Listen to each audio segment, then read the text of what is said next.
Kim, Allie, and Stephanie over at Flyleaf. Another week of Flyleaf Talks About Stuff, where we get to talk about the things that we want to talk about. Hey, girls. Hi, how are you doing? Hi. So good to see your faces. No, I'm sorry. I'm rearranging my screen here. I'm making it bigger. There we go. We work in the same place, but we don't ever see each other almost. No, I think it's beautiful though, because I will hear one of us or all of us laughing at some point throughout the day, like, or running up and down the stairs or into, click, click, click, click, click across the hall. So that's good. My favorite is when I know all three of us or four of us, when Kimberly's here, all four of us are in session and you can hear laughter coming from the sessions. Yeah. It just makes my heart so full. I know. Right. Whether it's ours or the clients, right? I mean, it's just such a joyous moment. It really is. It's nice. Or sometimes we'll be doing something really quiet in my office and we'll hear laughter coming from another office and we look at each other and be like, what are they doing that we're missing out on? I love how I can hear y'all's footsteps in the office and be like, oh, that's just Kim. Oh, that's Stephanie. It's okay. I'm fine. I know I can do that too. I love Me that. too. Or even just coming up the stairs. Yeah. Right. Exactly. Love it. So today, somebody rang the doorbell. Yeah. My client looked at me and went, who rings the doorbell? And I said, delivery. And then I heard you go, thank you so much. And then went, oh, wait, this isn't us. And I went, see? Yeah. Deliveries. Yeah. Amazon. Wasn't our stuff. Yeah. Well, what's nice too is that one of our neighbors who sometimes gets our mail will ring the doorbell too before he comes in, which is nice. It's nice. But I'm just like, come on in, drop it off. I'm so sorry you have to deal with our mail sometimes. Right. So today's topic? I just think that it's a heavy day right now for people. It is probably. Well, just so you guys know that are watching this, today is election day. You'll be watching this tomorrow, the day after. So we have no idea what the air is going to be like tomorrow. Right. But the air leading up to is thick. It is very thick. It's been a heavy day here, listening to people with all of their anxiety around it. Yeah. I mean, I think somebody had said it. Somebody had said that there's actually like people that experience election anxiety disorder or something like that. Yeah. Ooh, that's a new one for the DSM. Yeah.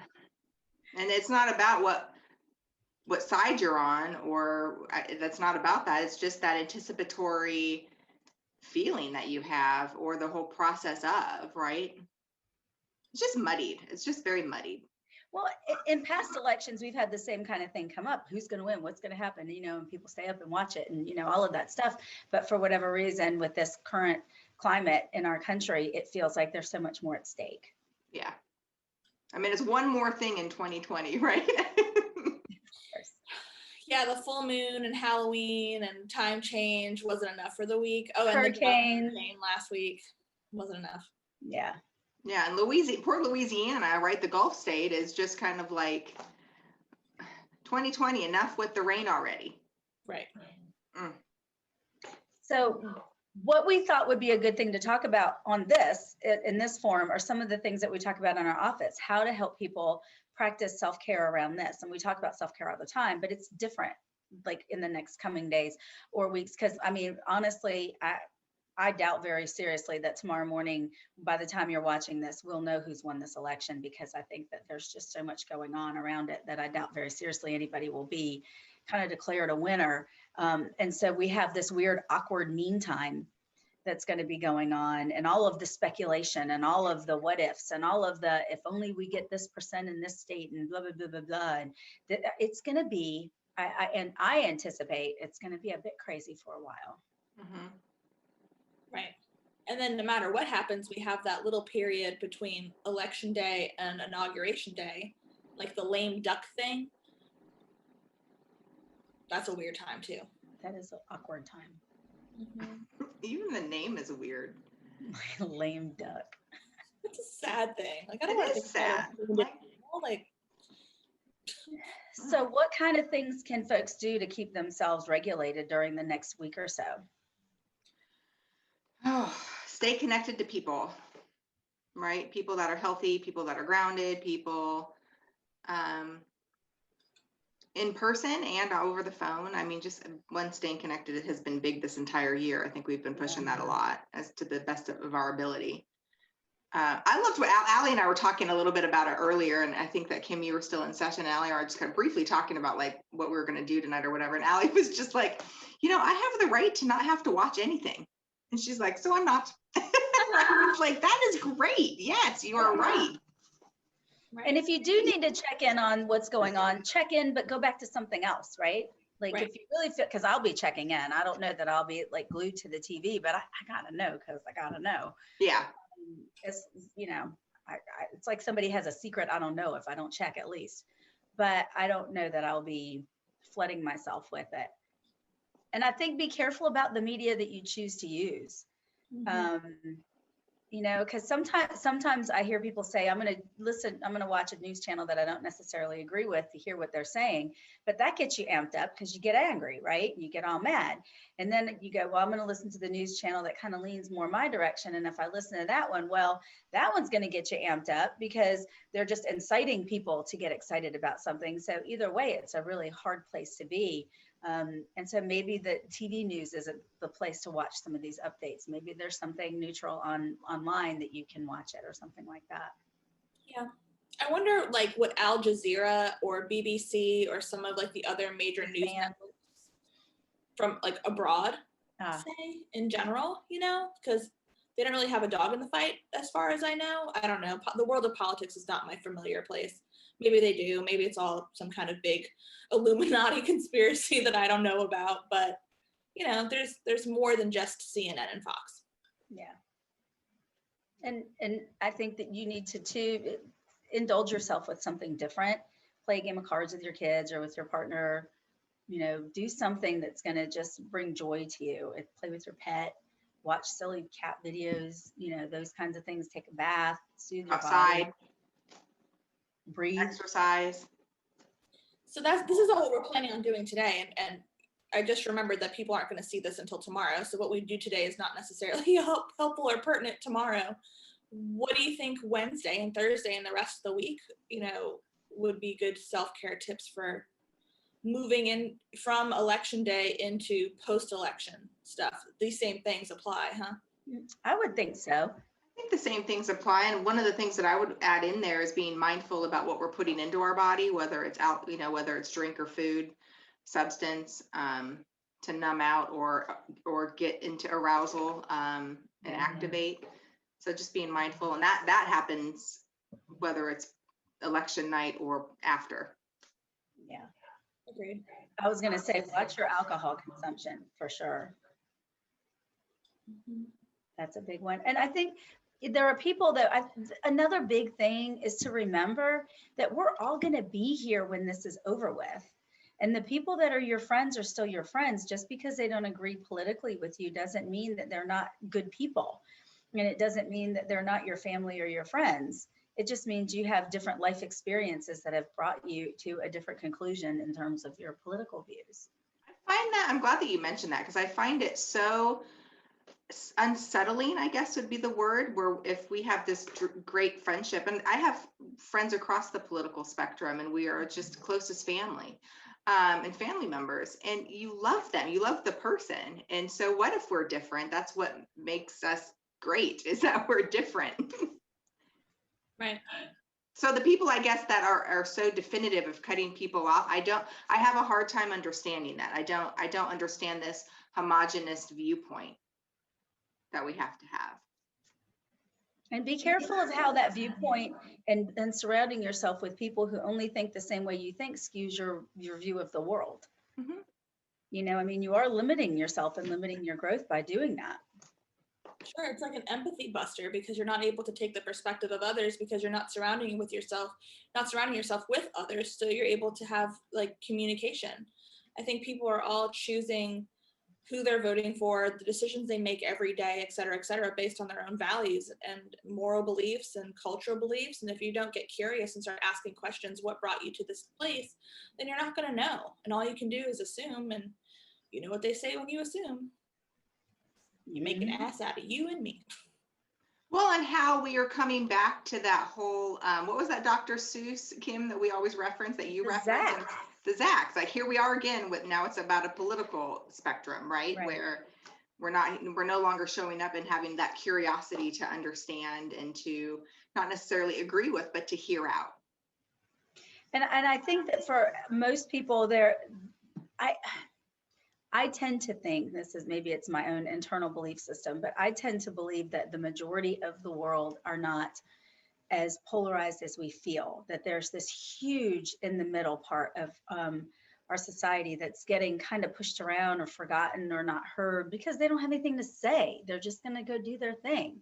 And they're not, either end yelling and screaming. But I think when you talk to people, it would be a rare person that supports 100% of everything of a candidate that they vote for.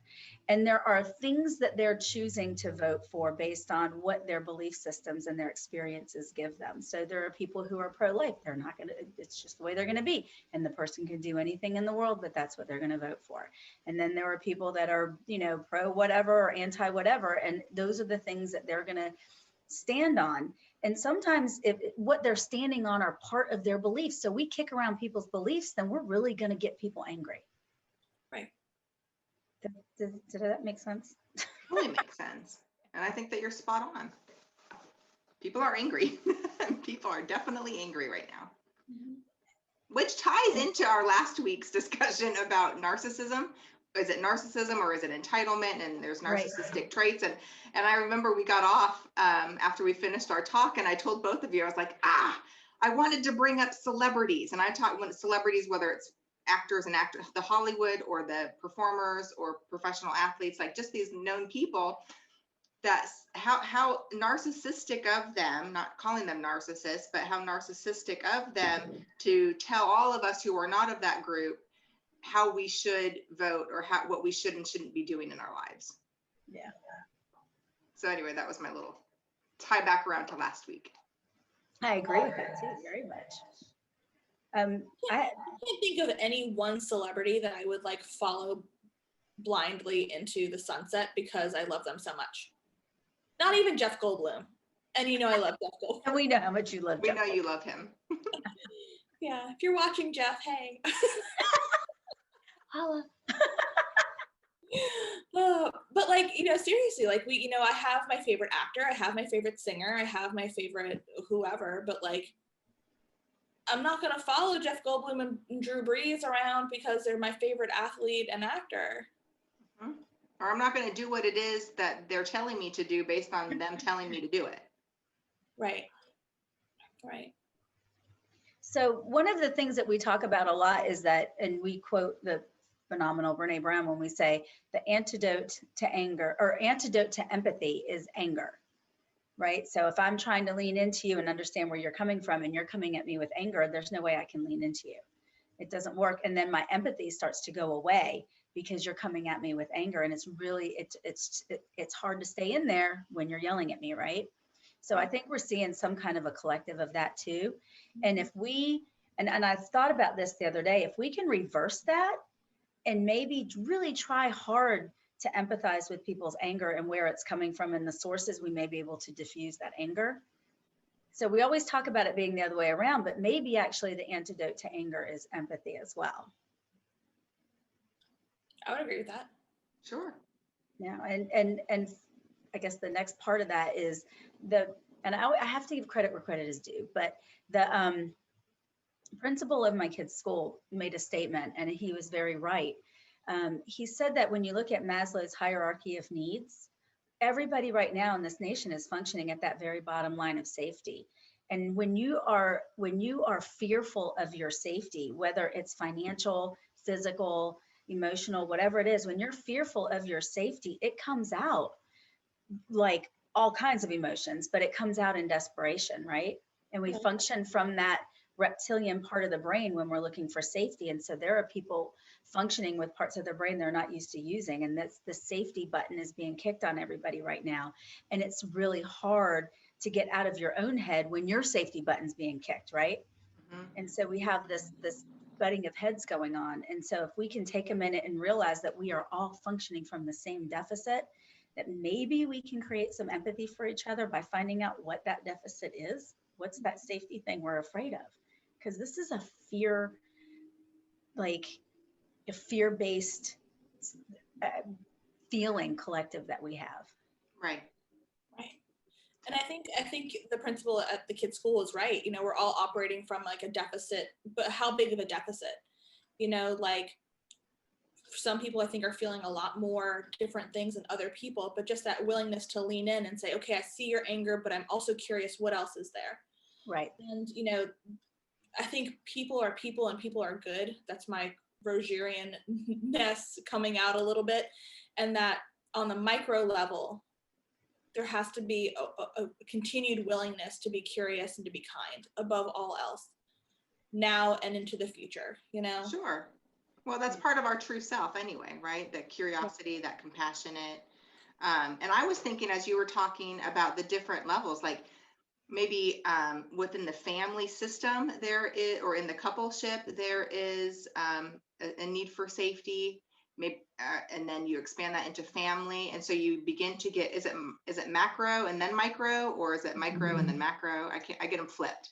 But each, as you go out into the different systems, if they're feeling of a lack, like feeling unsafe in all of these different systems, how heavy that could feel for an individual, right? Because now we're talking about unsafe in this political climate, let alone what's happening in potentially in people's communities.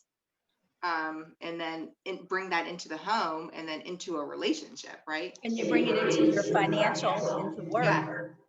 you know, and there's usually a place for us to feel safe, whether it's at home, whether it's at work, whether it's with our friends, whatever it is, we have that sense of safety. And for so many people, all of these areas of their lives are getting rocked around right now. And it's coming out as this survival mode. And you can't talk to people in survival mode because their prefrontal is not functioning.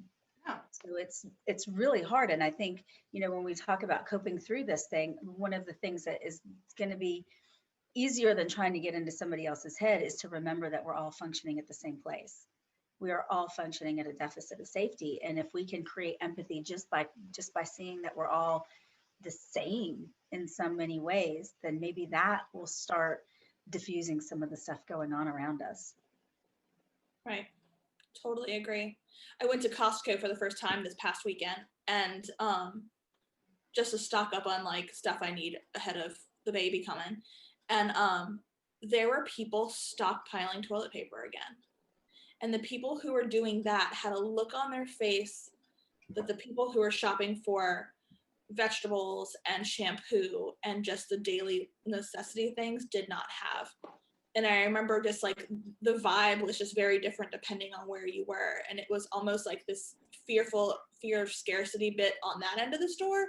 And then joyful, let's look at the Christmas decorations that they just put out the day after Halloween on that end of the store. And it was just such a weird juxtaposition between where people on the same place were having two very different experiences. Right. So we're going to have people who are very happy and people who are very not. And people who are very scared and people who are like, meh, we're good. But I think those people that are meh are also scared. They're scared that their life is never going to go back to normal unless they make their life normal. Right. Right. So there's also that. I refuse to see that this is a problem, because if I see that it's a problem, it means that I have to do my life differently, and I just want normal. Right. And then there's other people who are so afraid to relax into anything because they're afraid of that scarcity again. So I still think that even that has that fear base. Everything's fear-based. Absolutely. That's true. And I think it was a couple months ago we did our Flyleaf Talks about stuff on fear and how pervasive it is. I think that we started talking about fear with face masks and changes because of or fear in the age of COVID. I don't remember what it was. We'll have to go back and look at it. Or for anybody watching, we did one on fear. But how we are living in a fear-based society right now. And you can see, and it's almost palpable for people. Yeah. You can feel it radiating from them, and you can see it on them, not just in behaviors, but appearance even. Right. Yeah. If you think about the physiological effect of fear on your body, like if you step out in front of a car and almost get hit, that, oh my God, that hyper alert and that whole body feeling, I imagine that there's a lot of people walking around that way. And that's exhausting, but it's also, you know, very much, I'm not going to get blindsided. So I'm going to look around. I don't know about the rest of you, but me driving, I have seen more road rage than I care to handle. People are just, and at first it bothered me because I'm like, these people are rude, whatever. And I'm thinking, wait a minute, they're functioning from somewhere they're not usually functioning from. If I've noticed this being kind of across the board, there's something not okay here. And I just think it's that fight or flight reflex. It's just always being amped up. That's creating this energy that we're not used to having. Yeah. Agreed. So it's exhausting to live in that place where my energies are being expended in this way now. That's like foreign and unfamiliar, you know? I feel like we've been doing that since March, though. I feel like individually and as a collective, we've been in this space for so long, which I think that we're in a state of depletion. Like, we've revved up the engines, we've spent everything, and now we're just on survival, like we've been talking about. yeah, I think you're right. I think that people are, like we said before, that fear of things not going back to normal, that they're just going to stick their feet in and go, by golly, it's going to be back to whatever my normal is. And then other people perceive it as being one thing. And it's, and I just really think we can have empathy for everybody if we just realize that that's where we're functioning from. So if you had to give people like 2 things that maybe they could actively do to be empathetic, like actionable things, what would you recommend that are 2 things that somebody could take away right now to like be intentionally empathetic? I think giving time, right? I mean, giving somebody the space to talk. Like, I might not have the answers, but I'm wanting to hear you. I'm interested in what it is that you have to say. So I think giving time is a good one, and it doesn't have to be hours. Like, let's have a conversation. I have a cup of coffee and a free hour, and so fill me in. What's going on for you? Yeah, and I think it might be piggybacking on what you said, sometimes saying it out loud to somebody and just say, wow, you are really coming from a hard place, or what, let's talk about what's going on here. I get there's some definite emotions coming on here. What are they tied to, or however you word it?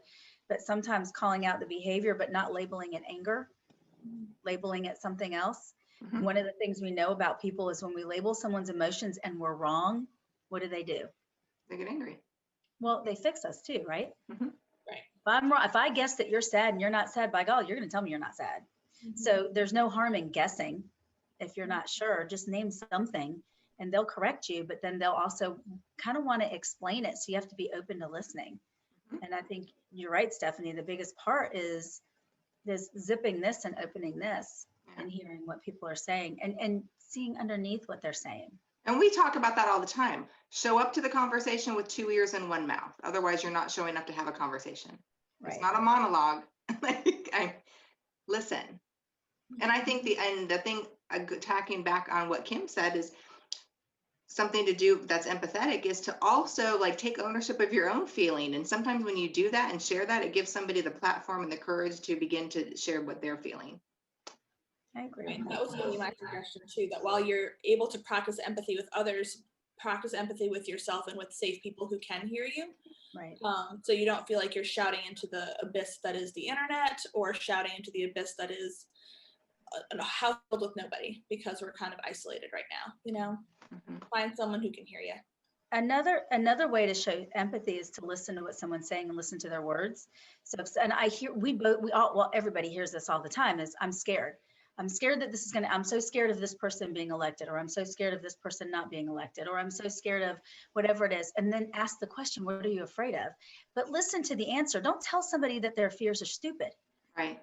Because if you're going to ask me what I'm worried about, and then I'm going to tell you, you're going to tell me I'm dumb, then why are we having this conversation? You have to really want to hear what they're saying. And if you hear them using the words afraid or scared or worried, those are cues for you to dive in and say, what is it that you're worried about? And then listen to it and let them talk, let them finish, let them explain it. And if you're not clear and you don't understand, then just say, well, where does that come from? Get to where you do understand it. But while they're telling you it, they're going to be diffusing themselves, which is nice. Not coming in with that pre-programmed response, right? Of that's stupid, or don't worry about it, or that's nothing. Because then if we come in with a pre-programmed response, we fail to show up for the conversation at all. Right. Right. We're at least that's what I would say, you know, minimizing what's going on for them. Mhm. No bueno. So let's wrap it up because we're on a time crunch here and that little thing keeps popping up. Oh, I like our conversation today. I know. It's a heavy one. Sometimes they are. They've Needed. been lately. I think it's just reflective of what's going on, you know, outside of here, right? Yeah. And what we see inside our offices. Right. So my final thought, I guess, is of all the things that we said, creating empathy for yourself and somebody else is one of the most kindest, most self-caring things you can do. Right. I think mine is grace. We've been in a grace deficit. So the only way to get out of a deficit is to start adding to it to fill it up. Amen, So sister. grace. And mine would be generosity. Until you know where someone's coming from, assume the best, because you don't know until you find out. Yeah. And we're all at that bottom part of the pyramid, right? Right. Yeah. But we You're can't right. stay forever. We will. Mhm. Yay. How do you find us? You find us on the internet at www.flyleafcounseling.com. You can find us on Facebook by searching for Flyleaf Counseling, on YouTube by searching for Flyleaf Counseling, and on Instagram, Flyleaf_counseling. And there you have it. There you go. Be kind to yourselves. I hope last night was not